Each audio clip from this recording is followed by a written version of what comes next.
Hello, Malcolm here with teaching tip 352, and today a 2-minute tip from this book, Plain Speaking by David Bercot, on illustrations. Illustrations make a sermon memorable, don't they?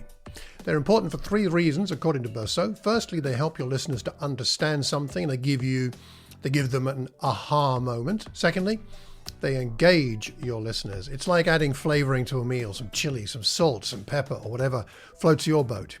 And thirdly, they aid your hearers to remember what you said.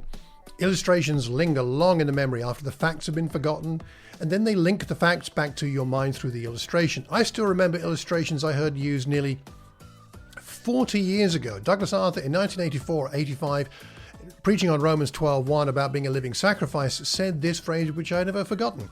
The trouble with living sacrifices is that they tend to squirm off the altar. And that's a kind of a picture in my mind, an illustration of a live sacrifice trying to get off the altar. And I've never forgotten that from Romans 12, although that was almost 40 years ago.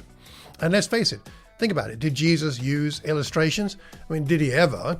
He employed illustrations from contemporary events, from nature, from story, parables, and that kind of thing. Kinetic aids, such as small children being brought to him, and a lot more things than that.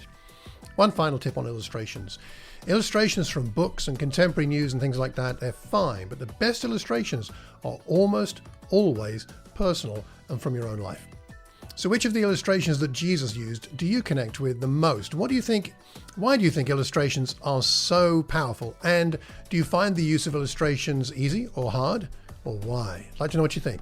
Has today's teaching tip been worth 2 minutes of your time? I certainly hope so.